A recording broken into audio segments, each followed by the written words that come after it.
1, wake up, really gonna rise with the sun. Step 2, get some good, some food in you. Step 3, think real hard about what you wanna be. Step 4, everybody just do your thing. Wake up, today's gonna be a good day.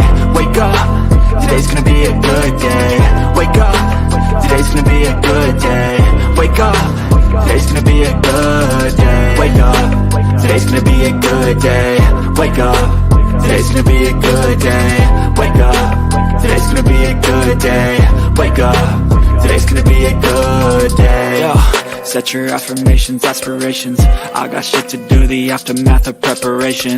Good food, good mood, blood in circulation. One step at a time, yeah, that's how you make it. Set a goal you control and the steps you take them. I try to pick one thought, have some concentration. And if I make a mistake, it's called education. I try to do this every day, call it replication. Wake up, today's gonna be a good day. Wake up, today's gonna be a good day. Wake up, today's gonna be a good day. Wake up, today's gonna be a good day. Wake up, today's gonna be a good day. Wake up, today's gonna be a good day. Wake up, today's gonna be a good day. Wake up, today's gonna be a good day. So life ain't easy, yo, I think there's a reason though. Ups and downs, just like every different season, yo. Sometimes I'm high, other times I'm barely breathing, though. I always gotta fight and hide from the demons, yo. Negative thoughts are poison, they rot. Head full of flaws, so here come the clouds. They'll never stop unless I can swap all the bad for the good in my head when I'm lost. Yeah, so I'ma fake it till I make it. Positive thoughts are overtaken, I got patience. One day at a time is how you operate a cadence. A flow, you grow, you show yourself a foundation. Stay away from all the shit that causes temptation. I know that I like to do it cause it's sensation. I live my life in my head like a narration. Don't expect greatness, do my best, man, I'll take it. Wake up, today's gonna be a good day. Wake up, today's gonna be a good day. Wake up, today's gonna be a good day. Wake up, today's gonna be a good day. Wake up, today's gonna be a good day. Wake up, today's gonna be a good day. Wake up, today's gonna be a good day. Wake up, today's gonna be a good day. Wake up, really gonna rise with the sun. Step 2, get some good, some food in you. Step 3, think real hard about what you wanna be. Step 4, everybody just do your thing.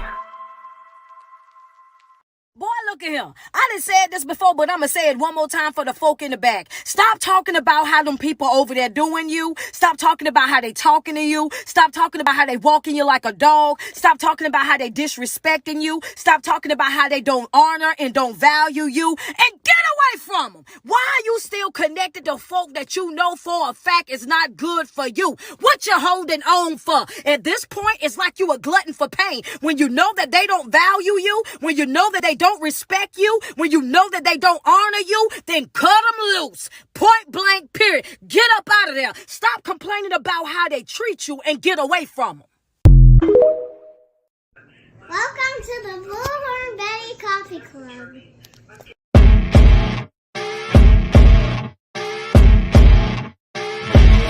As you wake up in the morning, you want to find the latest, greatest information about criminal cases and have an intuitive conversation about the suspects associated with these cases. Head over to the Bullhorn Betty channel on YouTube.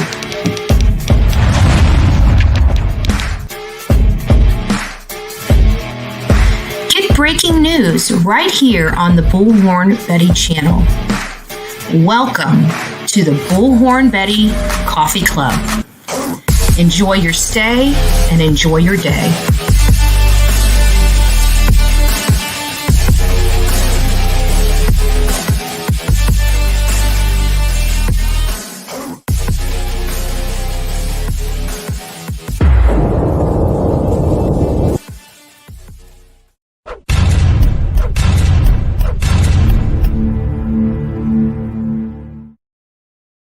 Well, good morning. Apparently, I'm trying to rush the week on this morning.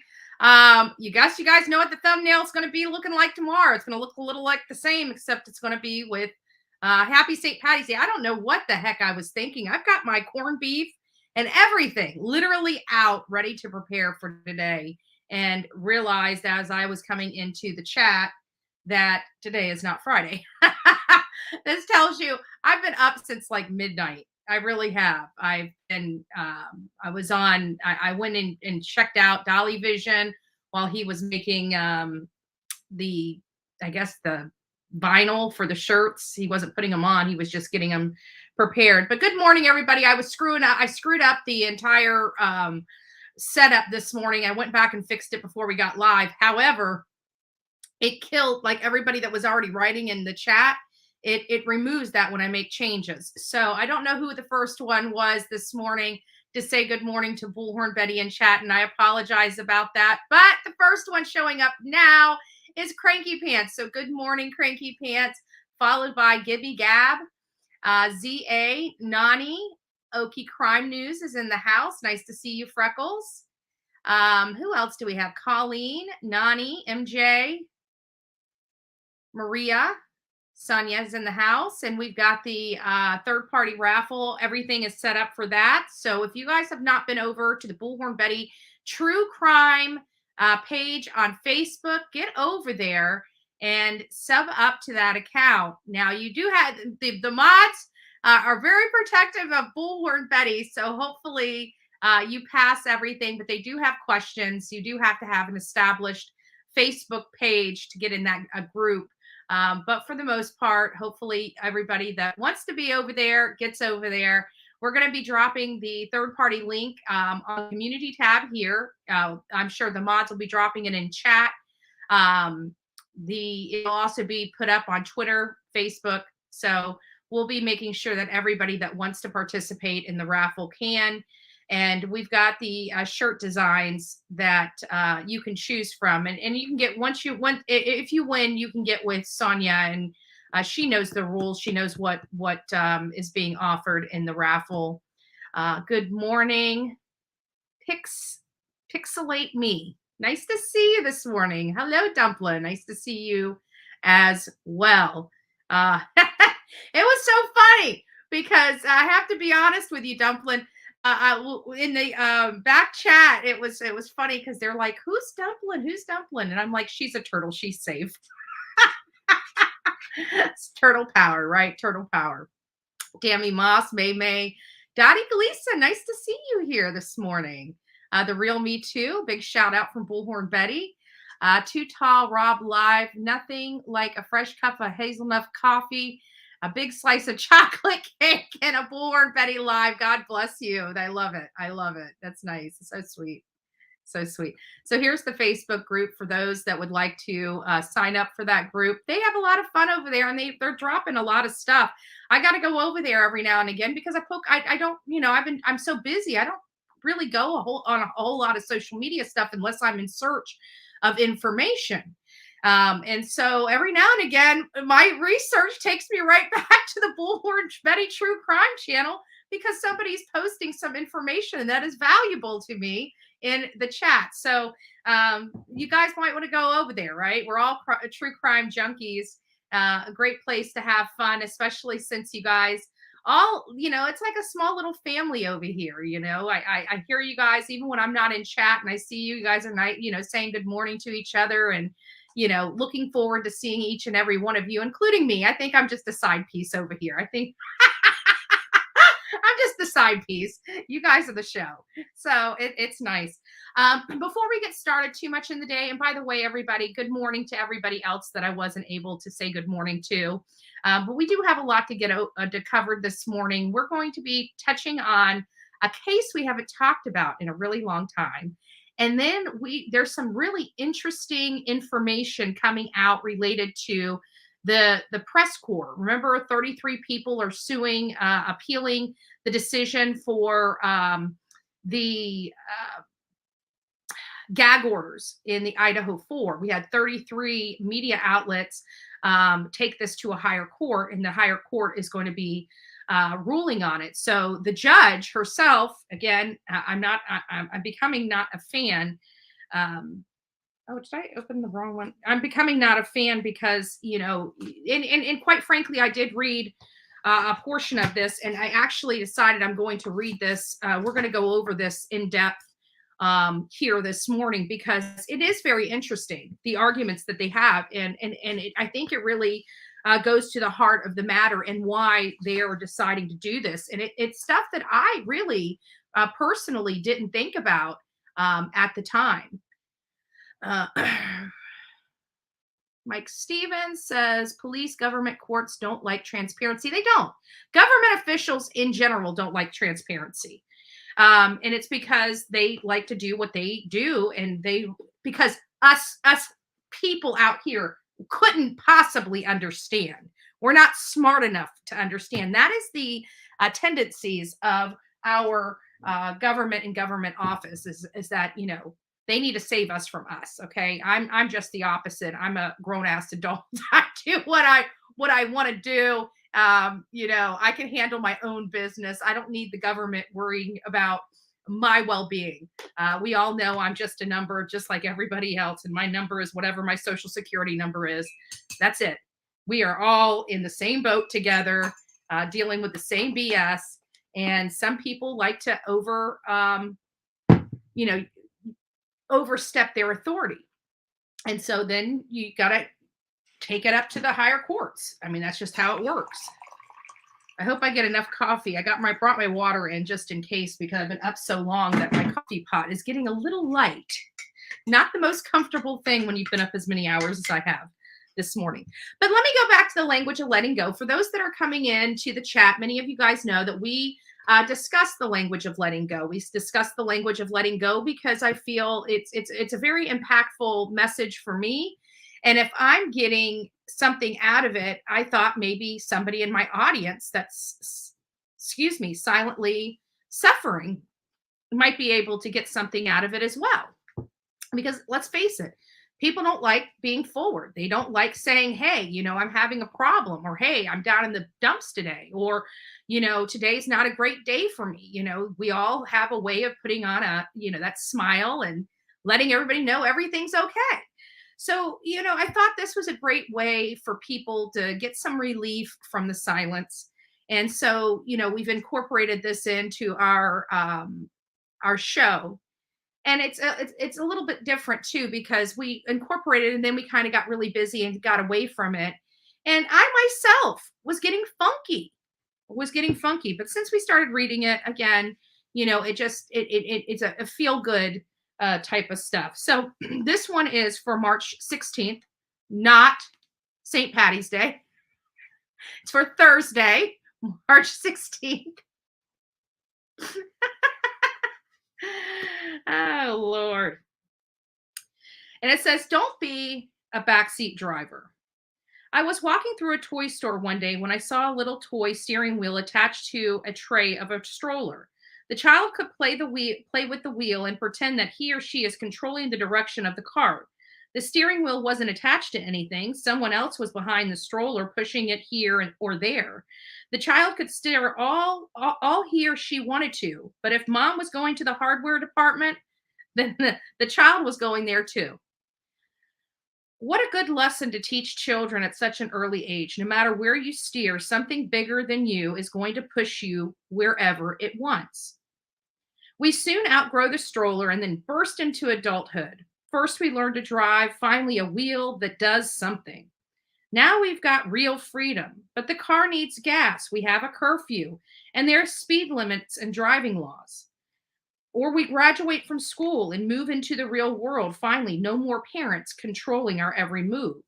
But then there's rent and the boss and the roommates or the spouse and children to consider.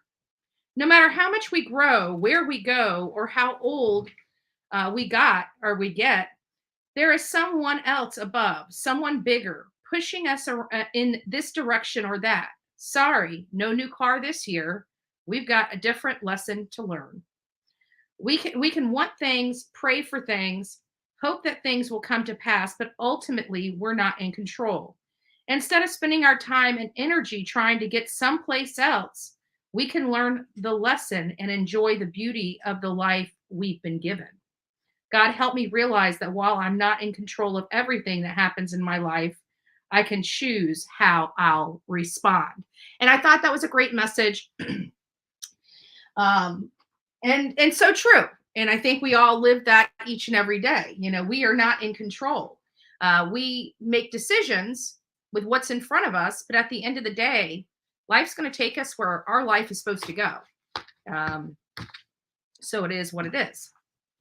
But I thought that was a great message, and I hope somebody got something out of it.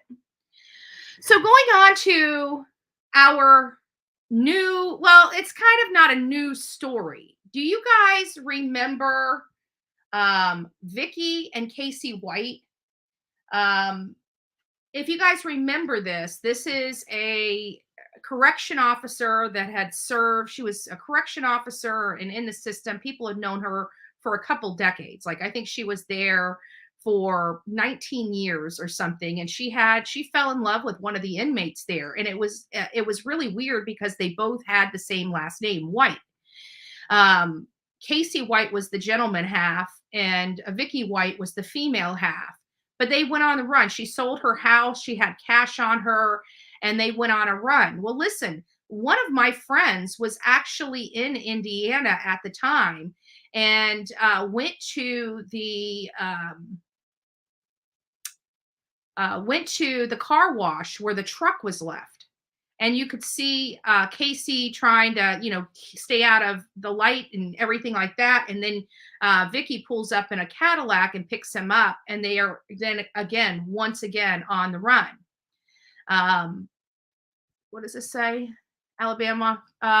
Vicky and Casey White is about 30 minutes from my house. I can get you an interview with Casey today.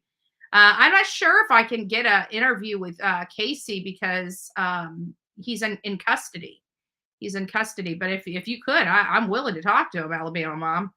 I'd like to know, what happened, but I doubt he'll be, forthcoming with details being, going to court and going to trial. I'm pretty sure his attorney told him to keep his mouth shut. And I don't even know if he can do interviews. He might be ordered not to. I don't know.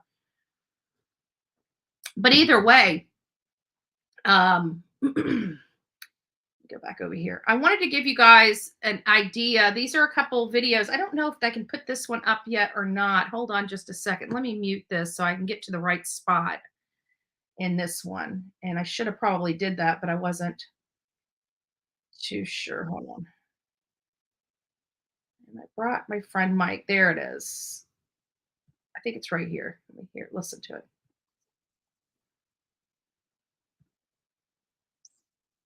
There we go.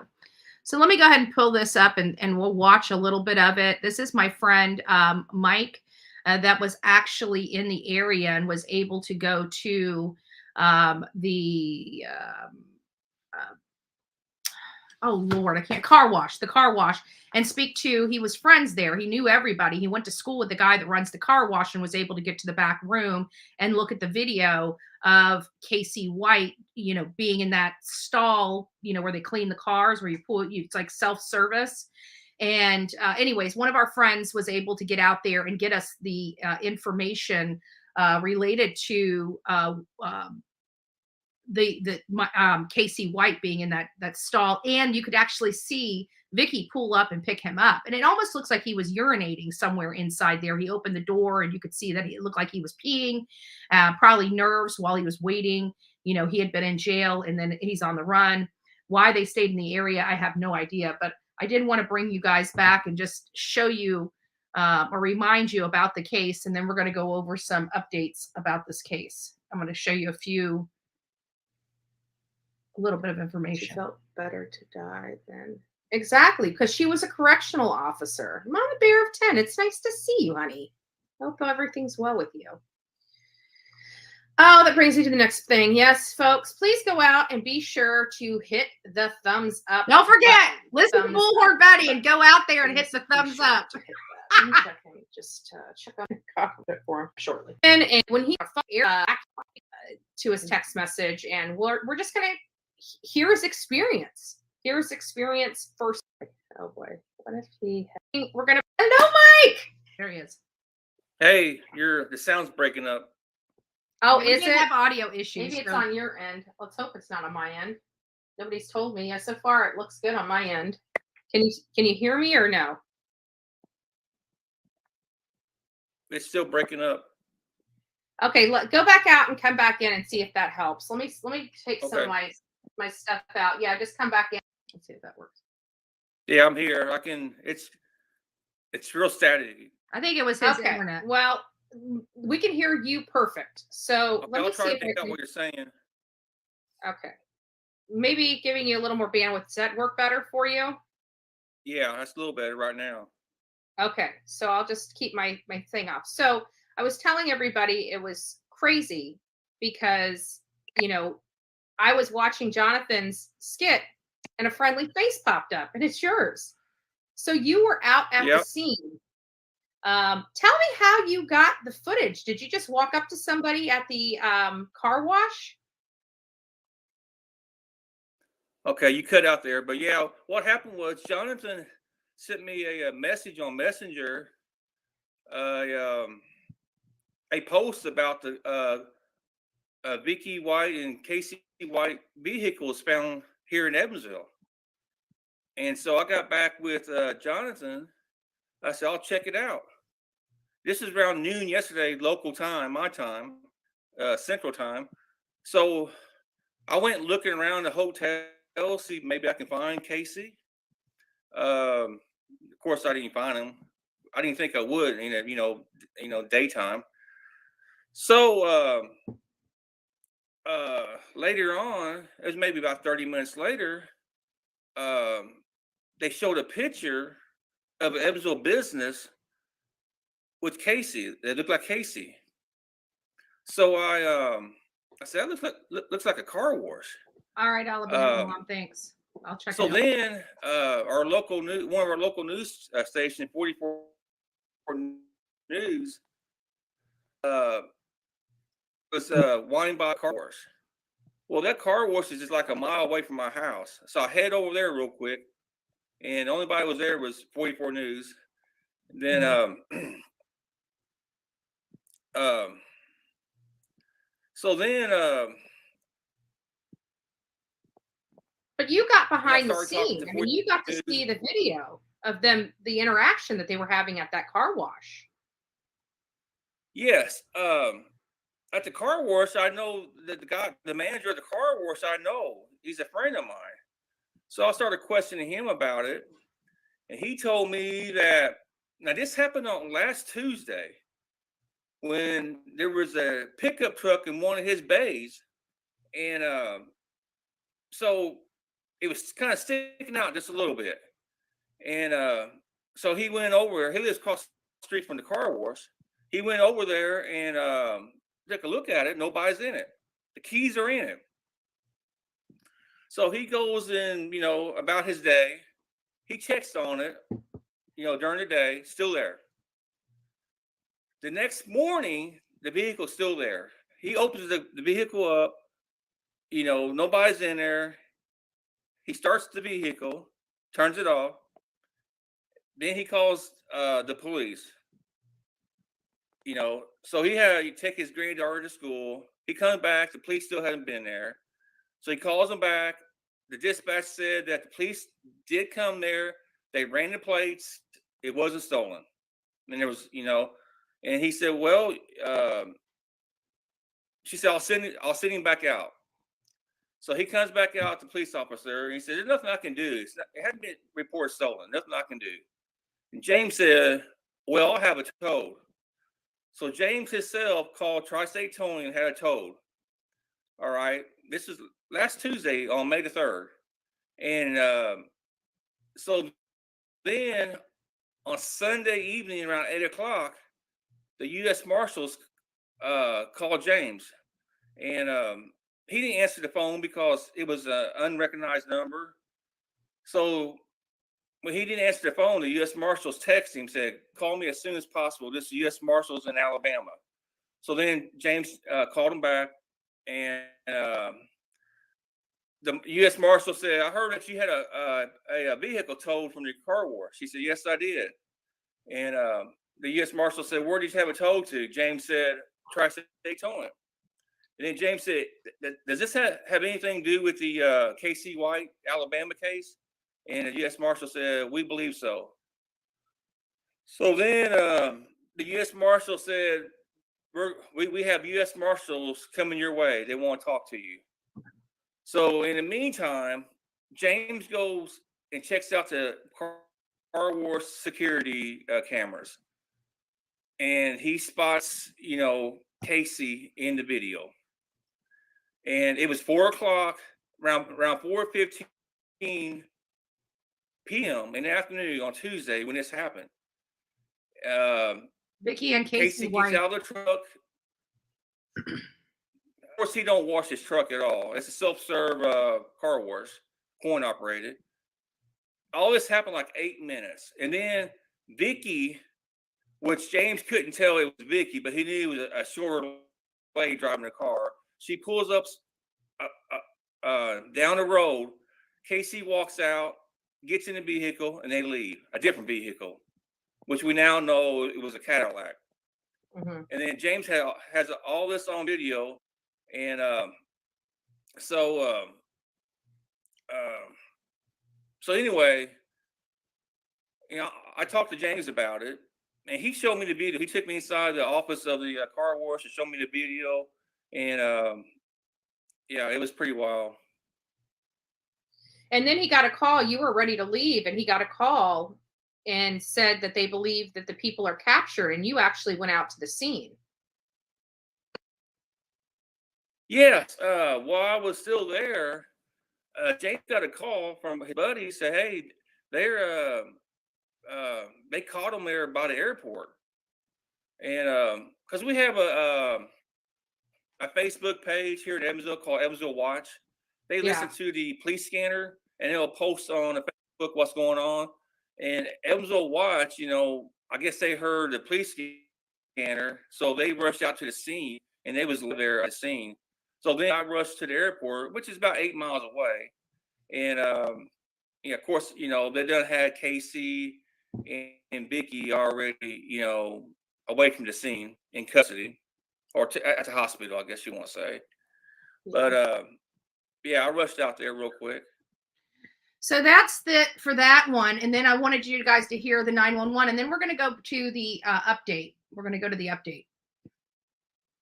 911.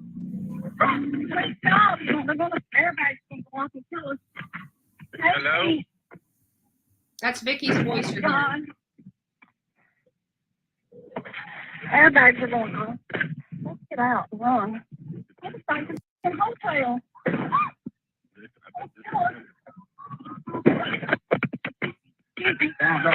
Hello?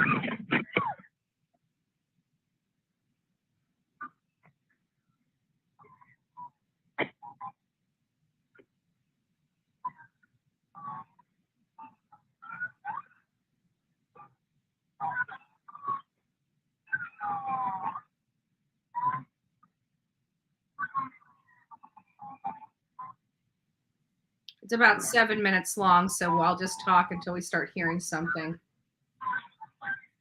But they've already crashed at this point.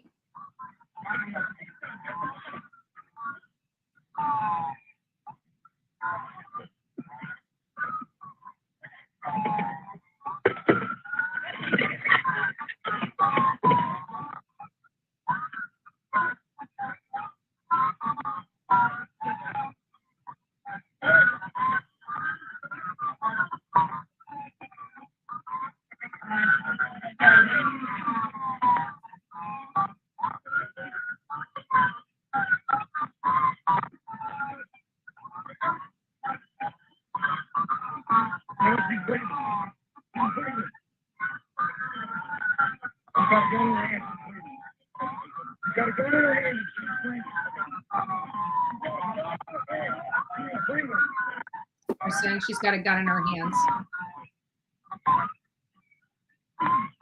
Yes, this is the 911 call.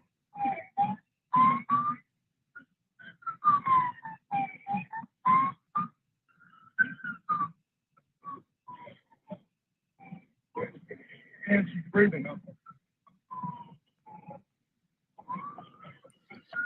So you heard her at the Got a beginning. finger on the trigger.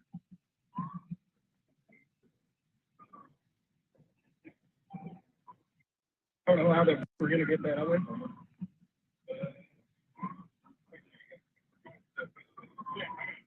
So at the beginning of this, you heard her, let's just get out and run. And then now she's already shot herself and they're trying to get the gun out of her hand so the officers can be safe to do what they need to do. We all know. Got her finger on the trigger. Finger is on the trigger.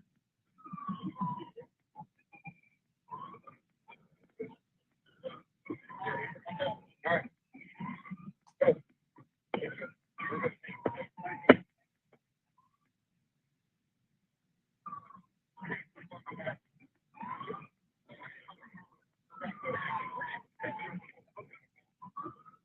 In her right hand. Great question.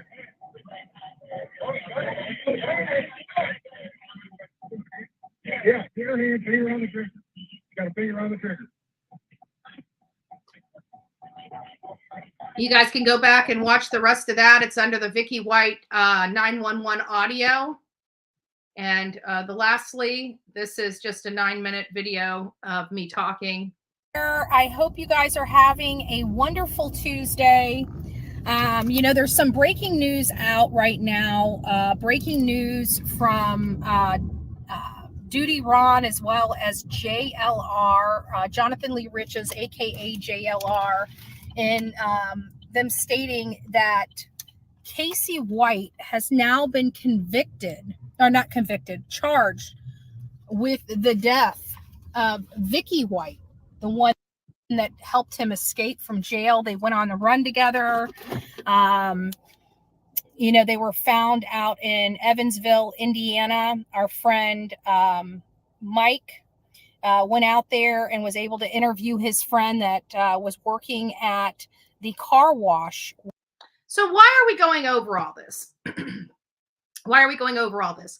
It's very simple. The reason why we are going over all of this is because there's some updates in that particular case.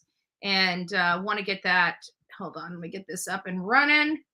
And wanted to give you guys an update on that because I didn't want you forgetting about it. It was a manhunt. It was a major manhunt that stretched over multiple states and ultimately found the people responsible. However, right now, Casey White, I'll just read this article. The state responds to Casey White's request for the trial to be moved to Lauderdale County. So they're asking for a change of venue here. And this was updated, excuse me, on March 14th. It's posted on March 14th and updated on March 15th. Today is the 16th. So this is fairly new information that's coming out. So Lauderdale County, Alabama, attorneys for Casey White have requested that his trial be moved to Lauderdale County as it would violate the rights to a fair trial by an impartial jury. White's attorney filed a motion to change venue on Monday for felony murder charges stemming from the death of former Lauderdale County Jail employee Vicky White. The motion cites local and national media coverage and social media discussion and speculation as reasons why a trial in Lauderdale County wouldn't be fair or impartial. Wednesday afternoon, prosecutors responded to the defense motion asking the courts to hold off on a decision. Prosecutors argued the two sides can question the jury pool about potential prejudice against Casey White based on those responses. The court can then determine if a change of venue is needed. Prosecutors also said the standard of fairness doesn't require jurors to be totally ignorant of the facts of the case. Vicky, and that's another misconception. People think that people are not allowed to know about a case prior to serving on a jury. That couldn't be further from the truth. It's whether you can be unbiased, whether you can listen to facts and make a determination based upon the facts that you hear, not in the court and in the trial, as opposed to what you heard on a line or on the TV. After Vicky White helped Casey White escape from Lauderdale County Jail, the pair led state and federal authorities on an 11-day manhunt that garnered nationwide attention. Authorities stated that Vicky White died from a self-inflicted gunshot wound as authorities closed in on them in Indiana. Casey White is charged with felony murder for Vicky White's death on the ground that she died while he engaged in the crime of escaping from jail. The attorneys for Casey White said the motion that after Casey White was indicted for capital murder in 2015 death of Connie Ridgway, news outlets in Lauderdale, Morgan, Limestone, and Madison County and other surrounding counties published and circulated stories that included significant portions of documentary and hearsay evidence related to the defendant, Casey White, the admissibility of which has not been considered by this honorable court. After the White's escape, media coverage of the pair skyrocketed across the nation. The story, according to court documents, was one of the most viewed stories in nation, trailing only the war in Ukraine at the time. On top of national coverage, Casey White's case has garnered quite a bit of discussion on social media. One Facebook group that is explicitly named in the motion, Vicky White and Casey Cole White, Fort Lauderdale County, has over 50,000 members, many of which live in the Shoals area. The motion states that discussion on social media and in groups like the one mentioned above have severely prejudiced the defendant.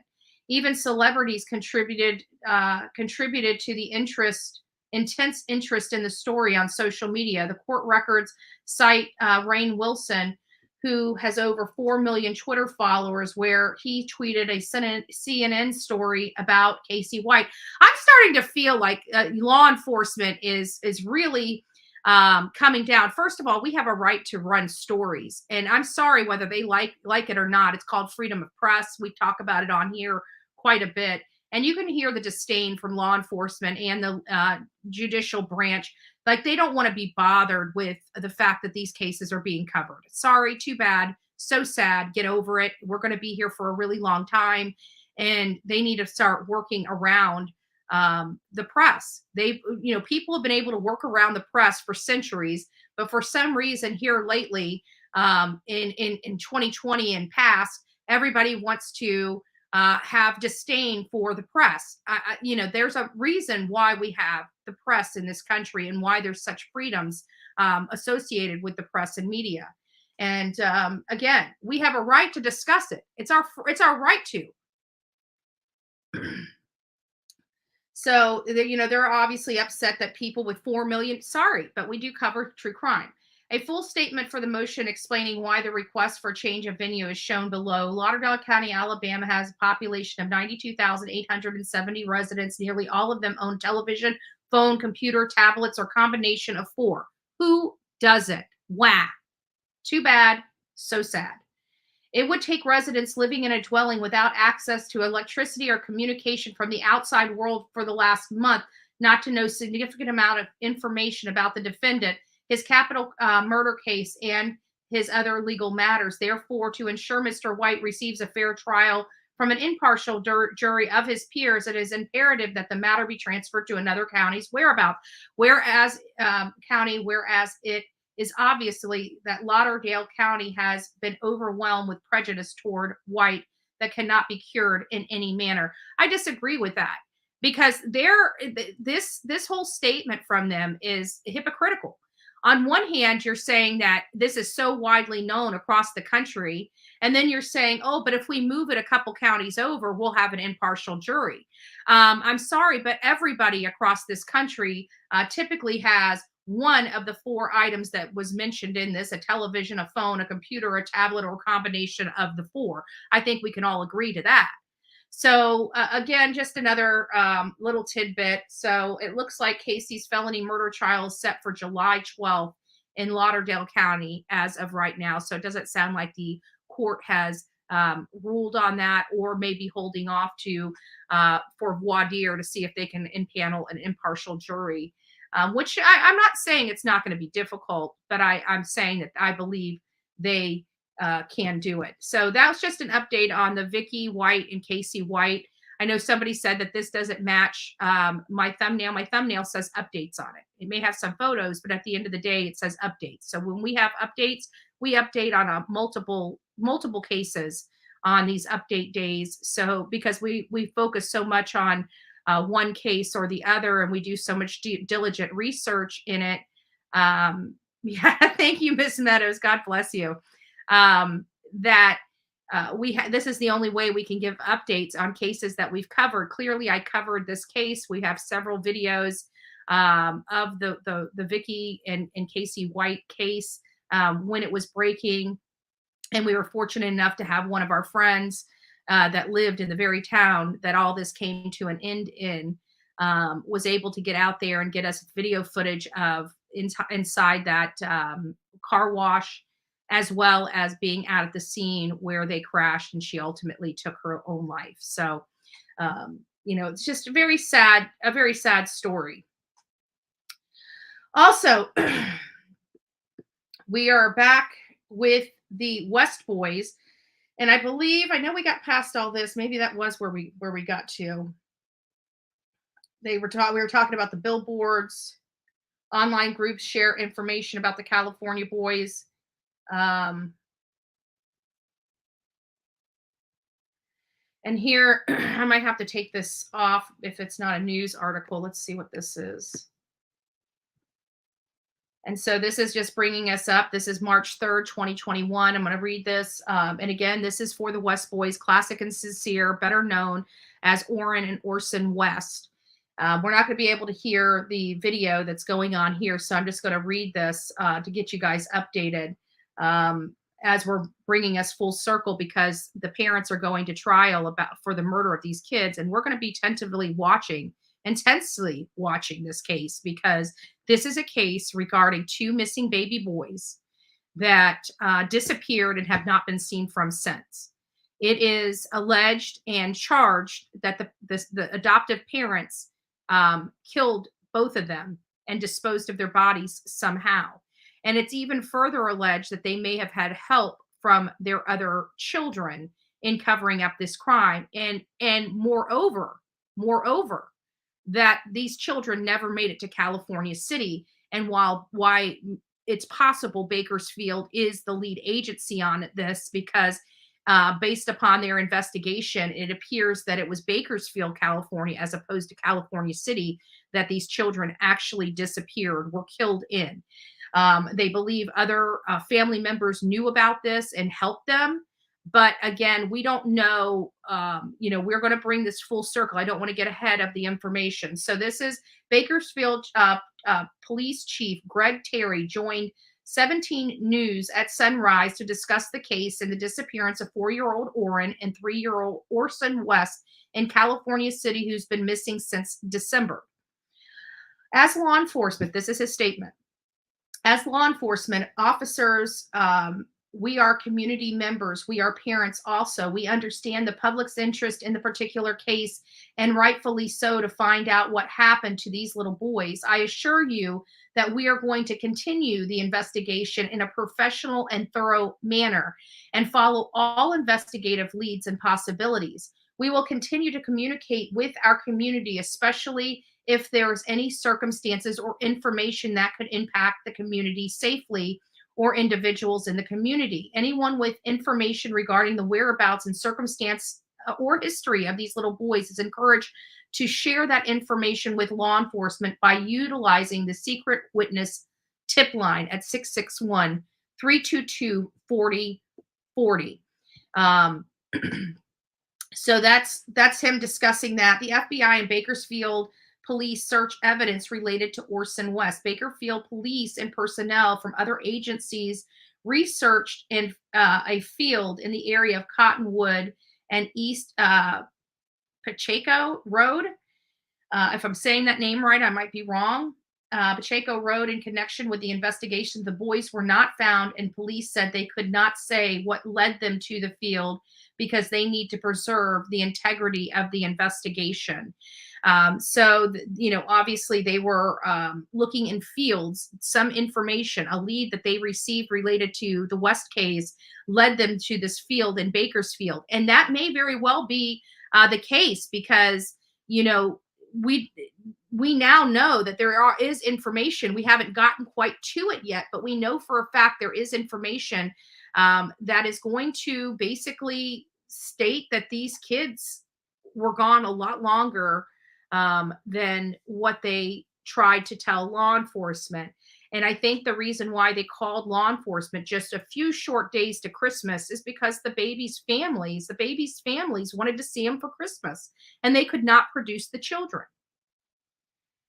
I don't know what happened, but I know that it's just sad. March 8th, 2021, rumors around Orrin and Orson's case leads to fighting among community members, and one was arrested. Speculation about what happened to the boys resulted in an online argument and finger pointing. The arrest of a man on a misdemeanor warrant after he had a confrontation with a neighbor. So let's just read this one. This is kind of interesting.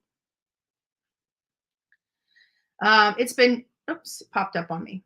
It's been 2.5 months since 3-year-old Orson and 4-year-old Orrin West were reported missing. The fact that of the case are still going forward, said Sergeant Robert Ayer with Baker's Police Department. The boys have not been located and there has been no arrest made.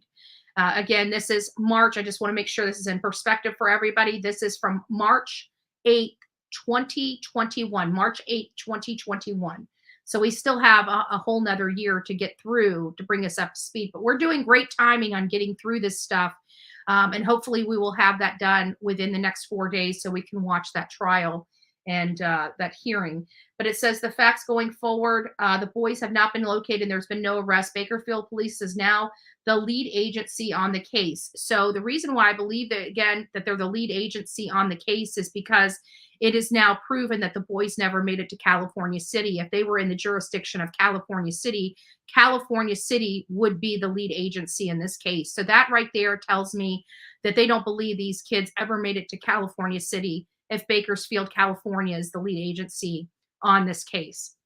So just for clarification, on a daily basis, there is case movement. There's interviews that occur. Pearce says there's items of evidence that are searched.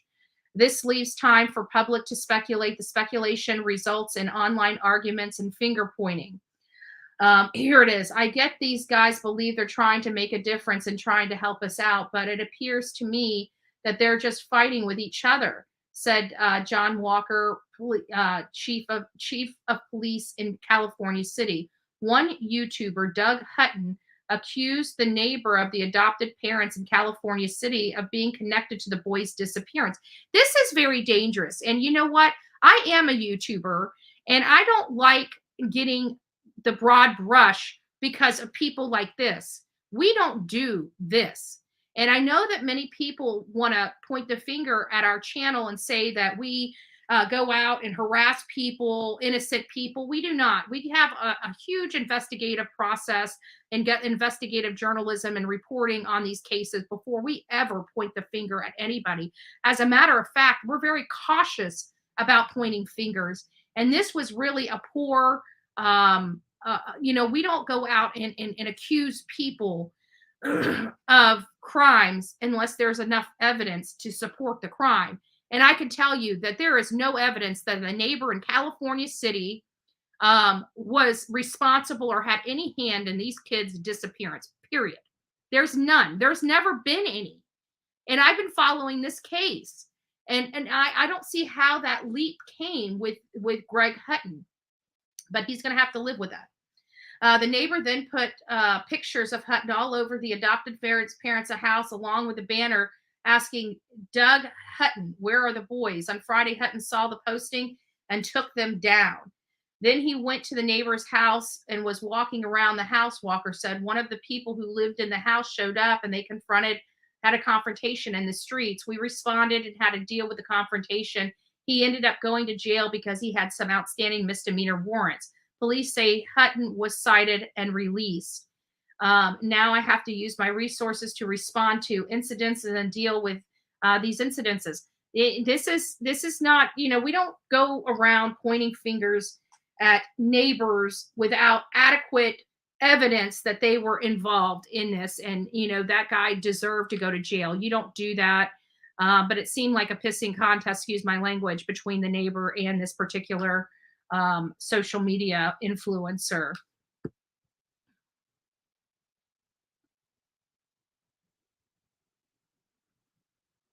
Where did that take us? I know we were up here and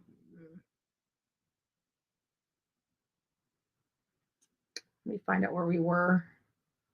It didn't pop me into the right place. Yeah, there. So we're in March 8th. And then we find out that the group pays for the billboard. On March 15th, Bakersfield Police Department confirmed that they served a search warrant March 12th at the home of Orrin and Orson West's adopted grandparents as part of the investigation. The department did not provide additional information about the warrant, saying that limited information is being provided to protect the integrity of the investigation. So they did an actual search of the adoptive grandparents' house. On March 19th, the reward went from $100,000 to $125,000, hoping to increase people coming forward to talk about the boys. March 28th, Wanda West, the adopted grandmother of Orrin and Orson West, released a statement asking the community to continue searching for her grandsons. She writes about losing Orrin and Orson, but also the other 4 grandsons. When protective custody took them into protective custody, West pled with the community to continue searching for Orrin and Orson West. She wrote, "Someone knows exactly where Orrin and Orson are and what happened in December. Come forward. God in our family has already given you, and you will be free from guilt and burden. I know you are caring. These babies who are loved and have the entire future waiting for them to explore. Release them release them and yourself from this. All we wanted the boys back." I'm sorry, Grandma, you're a dumbass, and I'm going to say that on the record.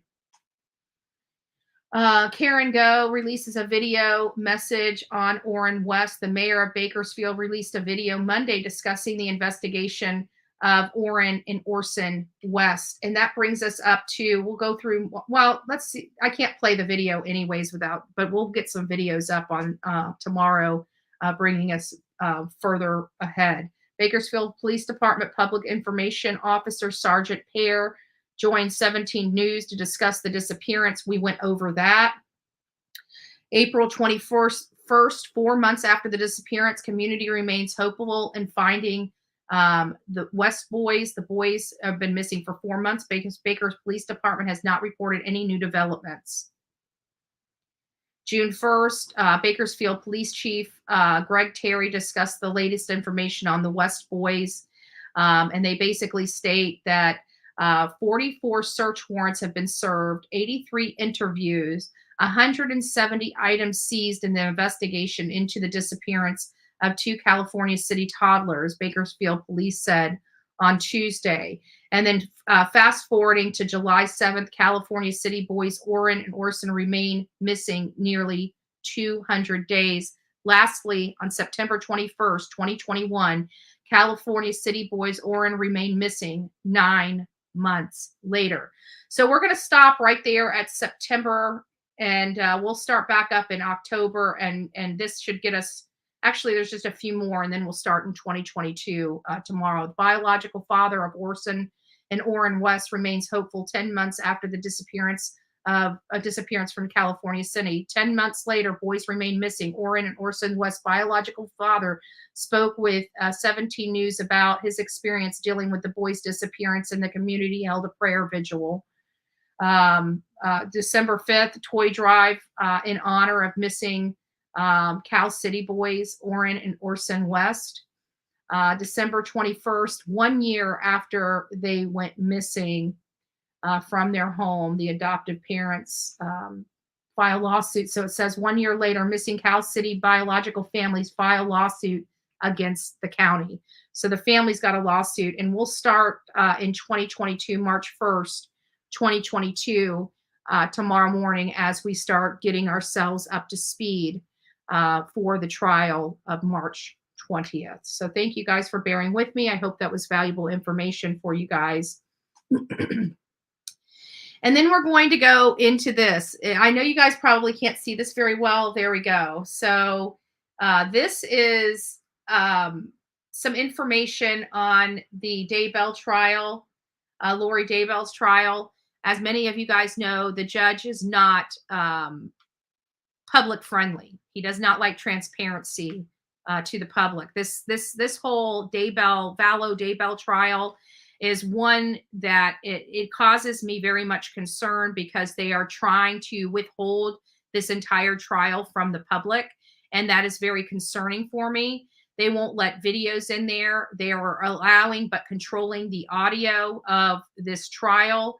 And they also, now the judge at least has granted a sketch artist to be in the trial. So we'll at least get some sketches of the defendant on trial. But hopefully, these judges preventing public disclosure of these trials hopefully ends soon. But I thought that was interesting, is that they will have a sketch artist. The artist will be given a reserved seat in the courtroom every day. Interested media will split the cost of the artist, who will provide us 3 to 5 images a day.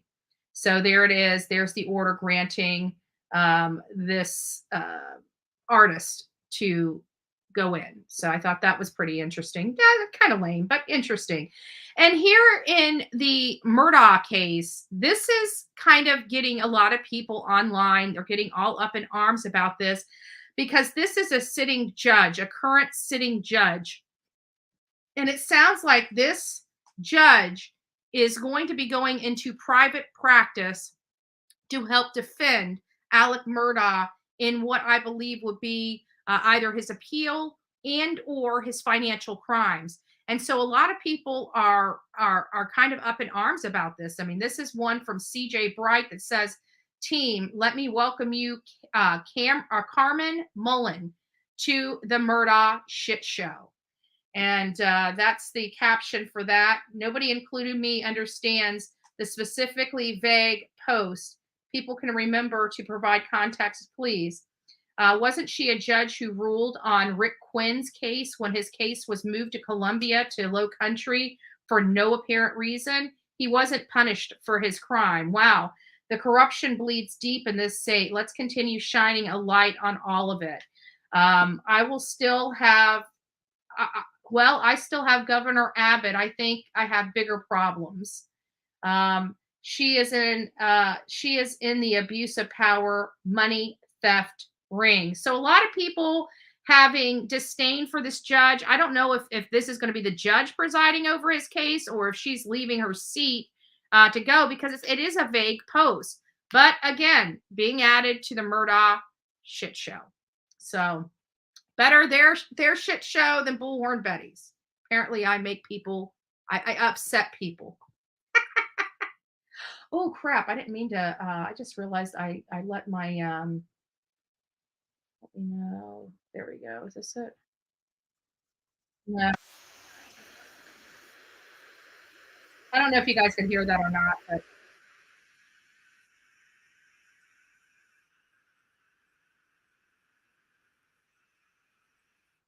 there we go. And there was a couple other things I wanted to go over before I jumped into that. We know Letitia, they're going to be going to court. This is related to the Murdaugh case. I'm trying to see if there's anything else that I wanted to go over. We're still diving more into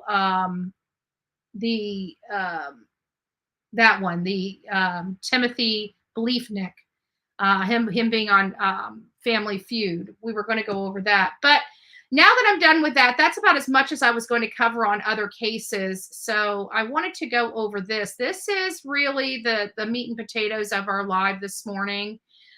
This is from Sleuthy Goosey. Her and her team put together a lot of great information that is beneficial. And it's the timeline. Thanks, Jennifer. Thanks. My lost day. Before we go over this, I do want to go over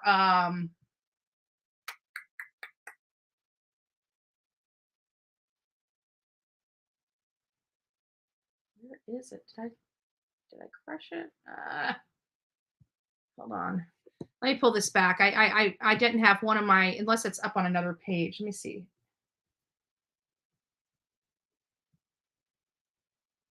Up on another page. No, it's not. Okay. Let me get into Idaho. Sorry. Here we go. Okay, here we go. I wanted to go over this first with you guys. I thought I had this up already. Do I? I think I do. I do have it up. I don't know what I was thinking. All right, I do have it up. Sorry, guys. I just didn't realize I did. That's all. There we go. So this is the one that we are going to be looking at right here, the petitioner's consolidated reply. This is related to, again, the Associated Press versus the Second Judicial District. This is on the heels of why, they've been doing all this stuff where they're sealing this information. So it did bring me over here. I did want to read this. Let me see if I can get this a little bit wider for you guys so you guys can kind of follow along with me. But this is, let me get past all this. This is where right here is where I believe it really kind of solidifies why the press is going after this, because it does look like they do have some meat to the bones now that I'm reading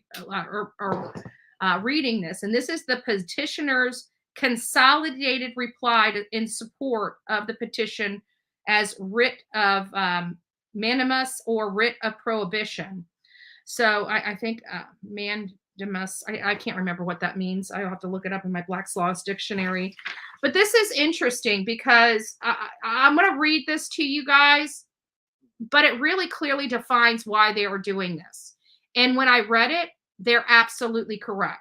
So criminal justice is not supposed to happen behind closed doors. I want to repeat that. The very first line of this is criminal justice is not supposed to happen behind closed doors. And this goes directly to the heart of the Daybells. And I'm surprised media didn't go after the judge like they did in the Brian Kohberger so they could have this publicized, because the Daybell case is a crazy case. Let's be honest. Sunlight is thought to be the best disinfectant, not grotesquely twisted. Freedom of speech is the default. We do not assume media coverage is bad or prejudicial. There are, of course, exceptions. At times, the right to a fair trial outweighs the right to free speech. But those exceptions are exceptions in name only unless procedures are implemented and followed to check overzealous requests for secrecy.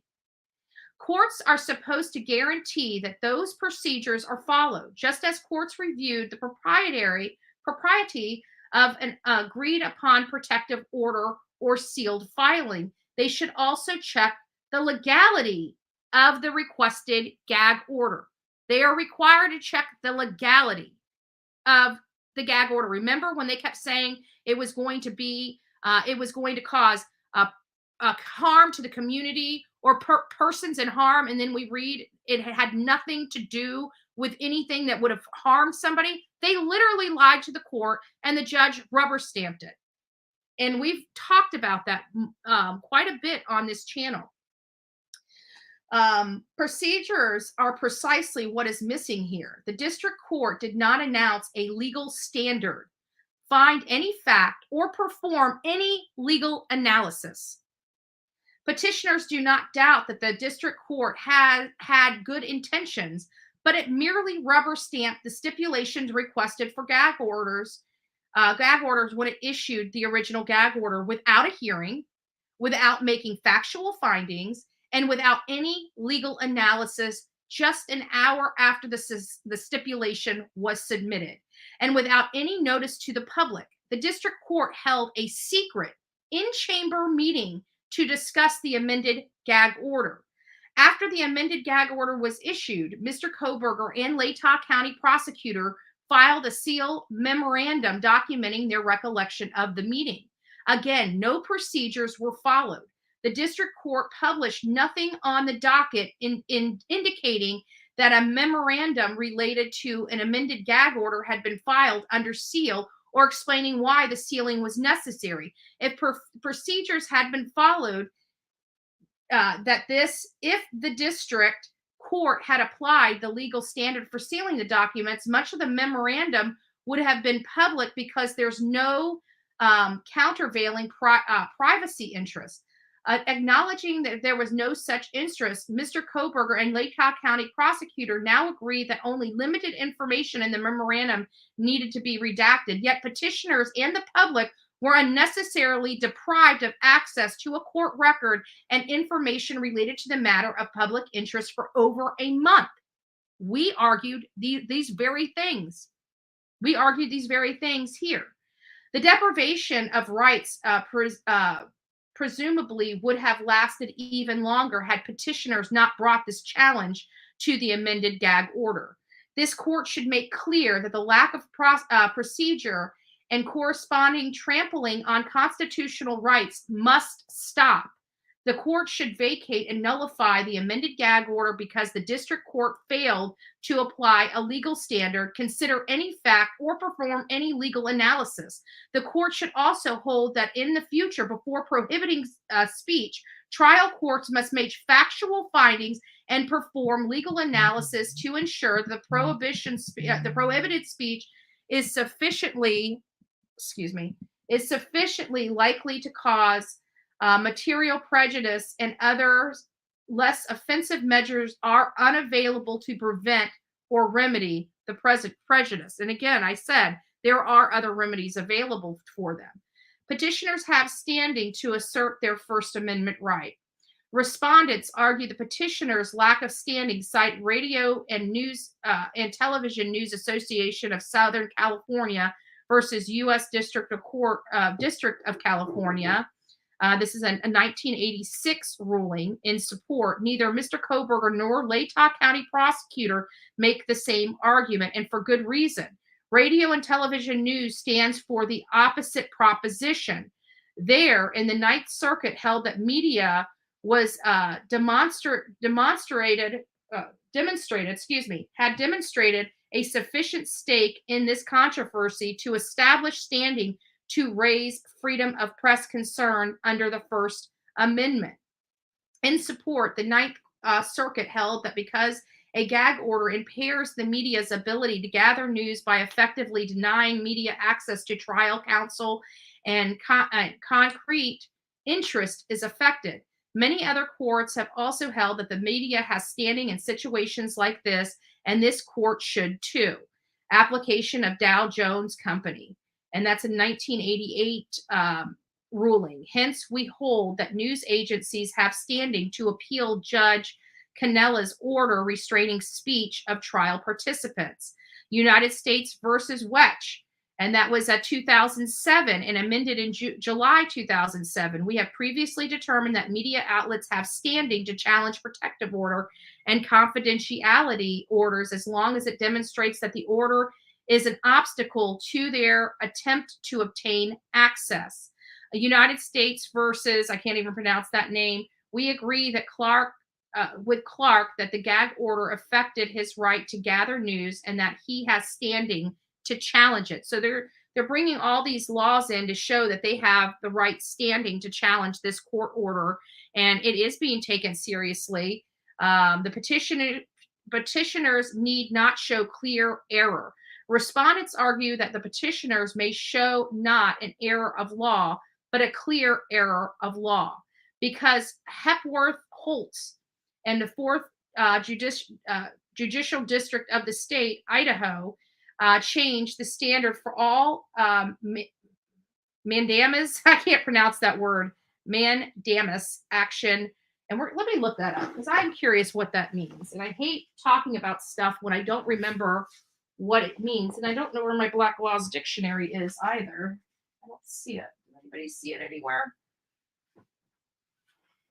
There it is. Let's find out what that means. I hate reading this, but it says actions challenging a lower court's order. Again, neither Mr. Koberger nor Latah County prosecutor make the same argument. And again, for good reason. So let me look this up and I'll tell you exactly what that means in legal terms, because I don't know, nor have I ever used that language.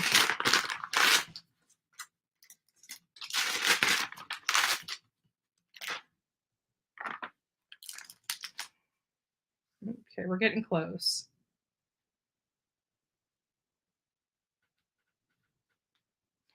Mandamus, mandamus, a Latin word, we command, a writ issued by a superior court to compel a lower court or government office to perform mandatory or purely ministerial duties correctly. So they're saying that they're not following the law.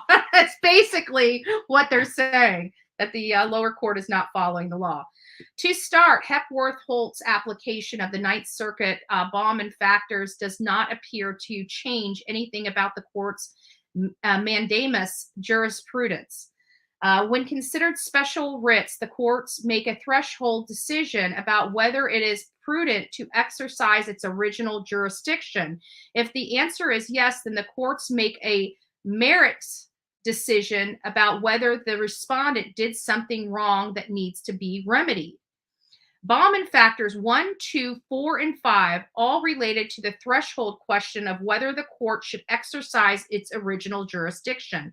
Boiled down, those facts amount to a question of whether the petitioner has no other means to raise an issue that is sufficiently important for this court to consider.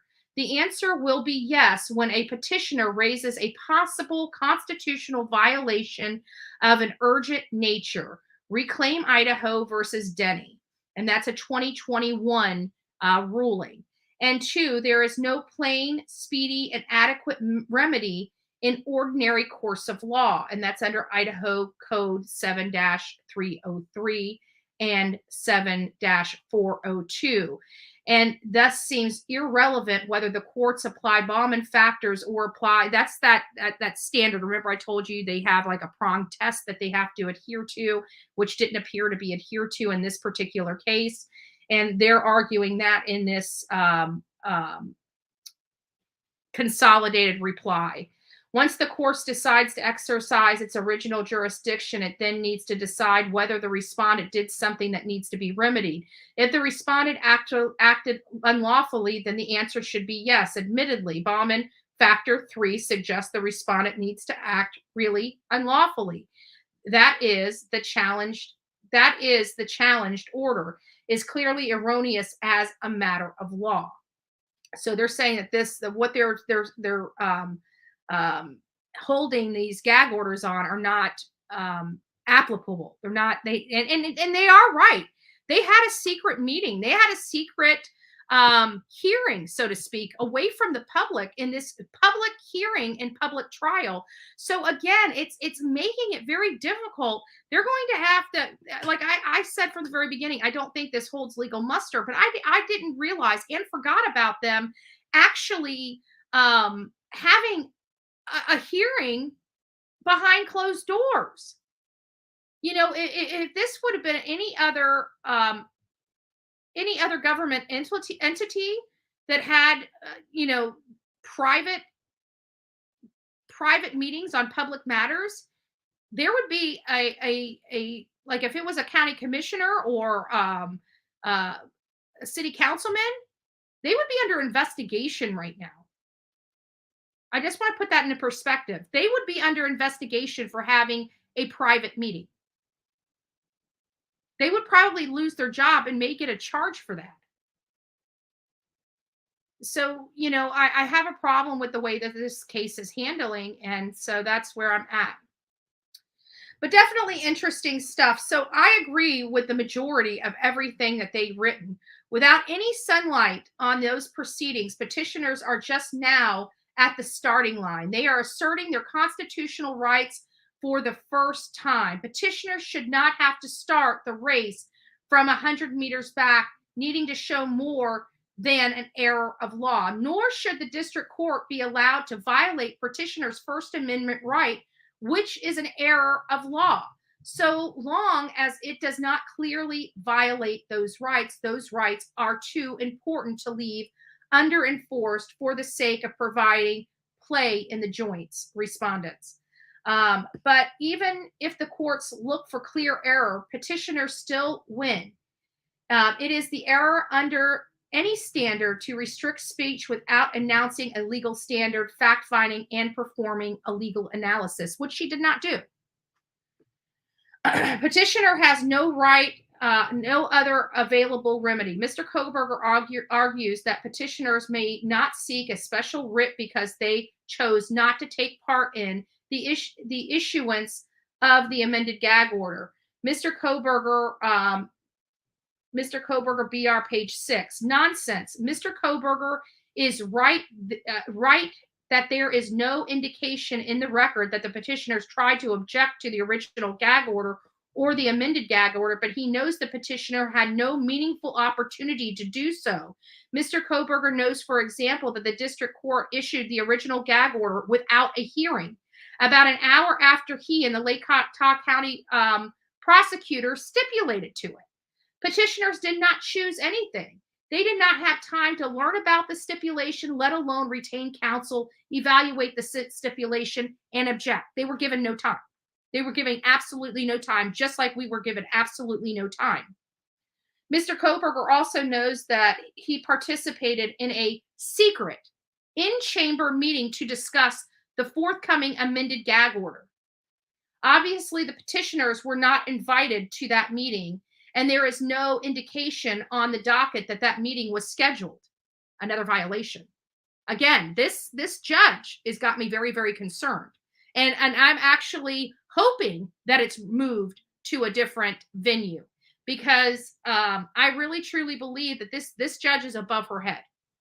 This judge is entirely above her head. What may have worked and what may not have been legally challenged in other cases that she did this on is much different because this is a worldwide case. A worldwide case. Let's see here. The parties then sealed the memorandum documents documenting the meeting, but the document did not provide notice that a sealed document related to the amended gag order had been filed or explained why sealing the memorandum was proper. The petitioners and the public, it appeared that the district court issued an amended gag order on its own.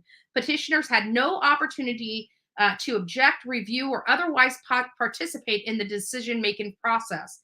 Those facts raise a host of additional First Amendment and other issues that the petitioners did not raise in their opening brief because they did not know those events had occurred. There are procedures and legal analysis required to hold secret meetings and file secret documents, particularly when those secrets relate to a court order. And they list those things. The Supreme Court has made it clear that criminal proceedings and documents may be closed to the public without violating the First Amendment only if three substantive requirements are satisfied. 1, closure serves as compelling interest. There is a substantial probability that the absence of closure, this compelling interest, would be harmed. And 3, there are listen to this, 3, there are no alternatives to closure that would be adequately protect the compelling interest. The courts must not base its decision or conclusion assertions alone, but make specific factual findings, which they are arguing that this Judge Marshall, did not do. And I concur with that. I've concurred with a lot of this so far.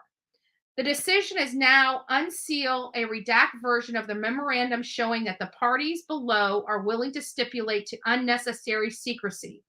If the redacted memorandum can be made public now, it could have been made public a month ago.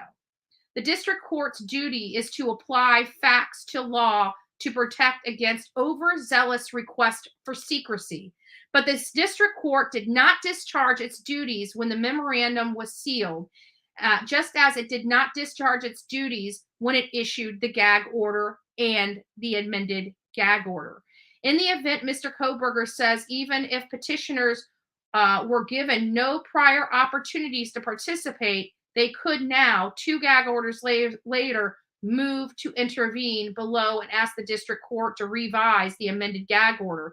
He admits that the rules did not follow such a motion, but says petitioners should file that procedurally improper motion anyways because some courts have looked past the procedural issue, even in matters including some or some of the same media companies that are petitioners here. Petitioners have different counsel now, and as a result, they do not believe it is proper to file a motion that the rules do not allow. Respondent and Latah County prosecutor seemingly agree, as they do not argue that a special writ is improper vehicle to raise constitutionality of the amended gag order. Mr. Koberger also says writ of prohibition is inappropriate because petitioners are not trying to prevent any action in the case below. Mr. Koberger, part 7, page 7, not true. Petitioners are trying to prevent the district court from continuing to enforce the amended gag order because it lacks the power to violate the First Amendment and to regulate conduct by individuals domiciled outside of Idaho. In sum, the writ is the proper vehicle for petitioners to challenge. And we're going to stop there.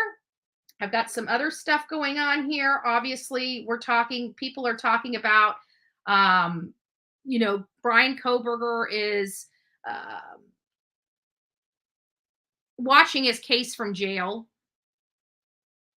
My 47th birthday, Undercover Mermaid. Well, happy birthday, love. I haven't even been reading the chat. I've just been reading these pages because they get long and they start getting convoluted. That's why I stopped where I stopped.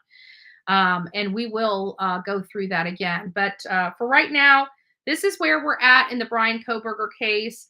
Do you guys want me to open the phone lines, or do you guys want me, because I still have a lot of stuff that I really want to go over with you guys, because they dropped 700 pages of information on the docket that we're sifting through. And I've got some of those stuff, especially from Loosey Goosey. There it is, from Loosey Goosey about the whole, let's put this up a little bit bigger. The timeline. And it goes through it pretty good. So I'm not sure. And it goes through the warrant information as well. And we also have breakdowns. I mean, this is pretty detailed. It goes through the main points, diagrams of the home, court documents, Idaho search warrants. It gets very conclusive, information in here that we can go over. So as you see, there's oodles and oodles of information that I'm trying to get to you guys, but unfortunately we're running out of time in our little 2 hours. And if I jump on this, then right now, then it's going to take another 2 to 3 hours to go over. So I'm going to go ahead and drop this right now. I'm going to let you guys go so you guys can get on with your day. I'm going to be back as soon as I'm done with the live. Actually, before I get off the live, because I know we were talking about coming back for the last 2 days and have not. So what I'm going to do right now is I'm going to set up the live for this afternoon to specifically go over this timeline and the warrant information for my audience. We're going to go into a very detailed discussion about Brian Koberger, so everybody has the facts as we know them up to date, without any kind of interference with those facts. I'm not going to be injecting theory or speculation until we're done covering all the facts. And then, of course, we have the rights to, dissect the information once we have a factual basis. We've been keeping to the facts even from the beginning. It was really upsetting for me because, I usually go out there and I find out information, and it's usually opposite of what we're being told. In this particular situation, I made 2 trips out there, 2, and stayed there for several weeks throughout those 2 trips. Nobody was there to talk to. It was hard to get any information. We talked to the few people that allowed us to talk to them, and that was it. That was who we got to. The place, by the second trip out there, the place was desolate. There was nobody. This is a very small town, and there was literally nobody. When we went there, it was still the first trip. It was hard to find a parking spot in some areas. By the second trip, you could literally park anywhere. There was just nobody to talk to, not a whole lot of fact finding. The only thing that we had for fact finding was what law enforcement was putting out to us. And we found out very quickly that law enforcement duped us. They had, and you know what? We're even further duped, and I'm going to explain that because we were told that they did not come in. This is by the Brett Payne affidavit, so they're going to have to work on this. They told us that the Brett Payne affidavit did not start getting eyes on Brian until right around November 29th. That's what the affidavit states. But when you look at these warrants, some of these warrants were executed on November 26th, not the 29th, the 26th. So that means that it was even 3 days prior to that they had Brian in their eyes. So basically, they were killed. These kids were killed on the 13th, the early morning hours of the 13th. Within 13 days, 12 to 13 days, they were already eyeballing Brian Kohberger. And so I want to go through all that because we know that we were duped by law enforcement with the Elantra, with the time of death, with the time that they arrived home. They were being very sketchy. They were flat out not being honest with the public and telling us to rely on only them for information. And it's very hard because usually I don't rely on law enforcement. I rely on myself. I rely on the information that's being given to the public, but then we go out and fact find that information to confirm that information is true. In this case, we couldn't because nobody was around. So we were reliant on all the press conferences from the Mascow Police Department. And while I'm not upset with them at how they duped us, I'm glad that because this was a crazy case. And for them to find this guy in record time is amazing. And a kudos to all law enforcement that had a hand in this case. Kudos to them. But again, we were duped. So it's kind of hard. I have trust issues. All right. I have trust issues. So it's making it a little difficult over here. But I think we need to set up and go over this. So let me go ahead and do that right now. Actually, I don't even have a thumbnail. Do I have a thumbnail? Let me go over here and see if I can pull together a thumbnail real quick. We'll use this one. We'll change the background of this one. Why not? What color should we use? I like blues. I like greens. I don't know why. I like the colors. I think they make me give me that warm, fuzzy feeling, I think is. We'll do this. Yeah, I like that. And we'll say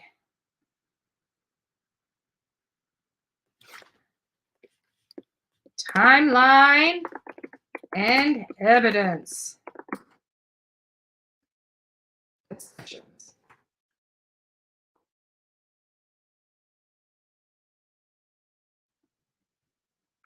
All right, guys, I'm almost done. There we go. I love it when thumbnails are easy. Thumbnails are easy. Sorry, guys.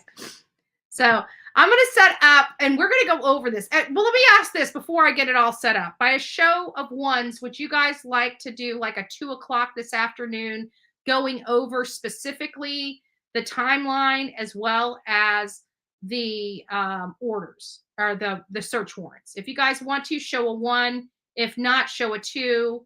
But I've got it. We've been having so much updates on all the cases. 111. Okay.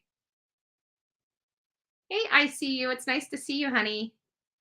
Okay, so I'm going to go ahead and set that up right now. If you guys want to, give me just 2 shakes. And let me set it up now. Live stream, we'll do 2 p.m.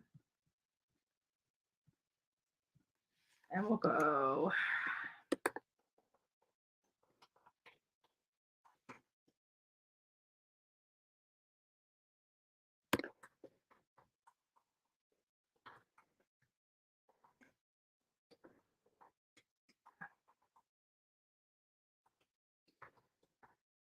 Almost done, guys.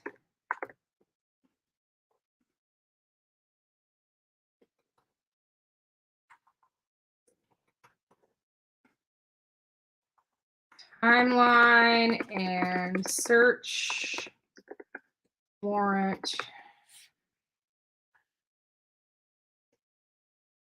discussions.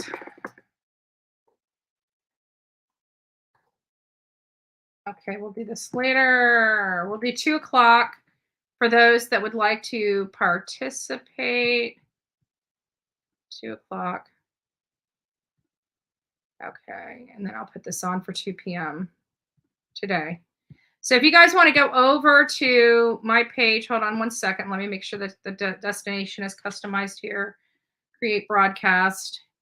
If you guys want to go over, hold on, I'm still waiting for it to update.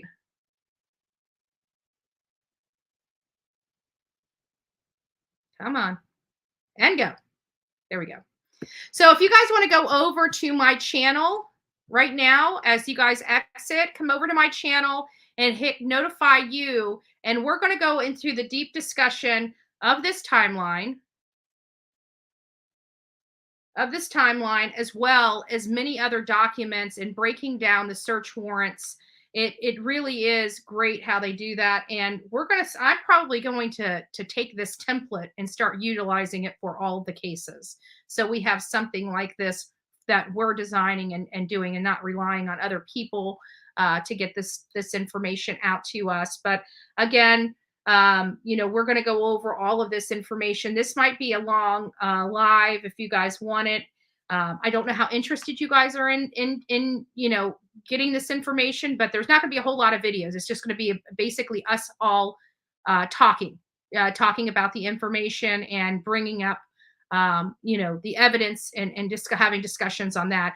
I will be opening up the panels, not the phone, the panel at 2 p.m. and bringing people on panel to discuss Bryan Kohberger and these warrants. And now that we're going to review the case, and we're going to decide what we think is going on. So I hope anybody, and even if you don't want to be on screen, I don't have to put you on screen. People can just hear your voice just like as if you're calling in, but it's easier for me to control who comes up and who is heard on panel as opposed to the phones. And with this particular case, I want the control. So we will be opening up the panel when we come back at 2 p.m. Everybody leave now, go over to the Bullhorn Betty channel and notify you, get notified when we go live at 2 p.m. Mike Stevens and everybody else in this chat, knock it off with the damn Big Macs. I'm just joking. I'm sitting here this whole morning and my stomach is just sitting here growling. It is growling in my belly. It really is. It really is. So guys, don't forget, we're coming back here at 2 p.m. It is already official. We set up the live. Don't miss it. We're going to break down the timeline, and we are going to break down the warrants for all the warrants from Amazon to Apple products to cell phones. We're going to show what warrants went to Maddie Mogen, which ones were Bryan Kohberger, and other people that were either murdered or the assailant. So one of the four and the assailant. Plus we have the bank records that they're trying to get information from and everything else. So set the alarm for 10:30 Pacific. Well, no, but yeah, I guess 10:30 would be good because we're going to go live at 2. But it is official. We've got it set up. We will be back here 2 p.m. to go over all this information. I just want to tell you guys are amazing. We have a lot of fun on here. I really do enjoy spending time with each and every one of you. So go out and make today, not St. Patty's Day today, a great, great day. And don't forget your green beer as we roll into tomorrow. I actually think I'm going to go ahead and cook the corned beef and cabbage tonight. And so I have it tomorrow. And I don't know what I'm going to do about green beer. I haven't drank beer in a while. I may have to go out and get a 6-pack and put some green food coloring in it so I can be part of the festivities here at my house. Why not? Why not? I'm not doing cabbage rolls, but I am doing corned beef and cabbage, a traditional corned beef and cabbage. So I hope everybody enjoys it. We'll be back here at 2 p.m. Come back and see me. I look forward to seeing each and every one of you. Don't forget to be fearless. If you see something, say something. An ounce of prevention is worth a pound of cure. And for everybody out there, I love each and every one of you. Thank you for taking your time this morning to spend it with Bullhorn Betty and our chat.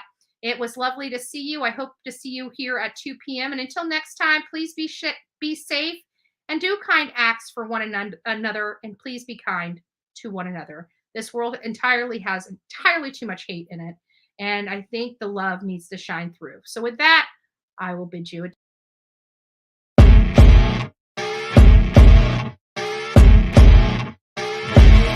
As you wake up in the morning, you want to find the latest, greatest information about criminal cases and have an intuitive conversation about the suspects associated with these cases. Head over to the Bullhorn Betty channel on YouTube.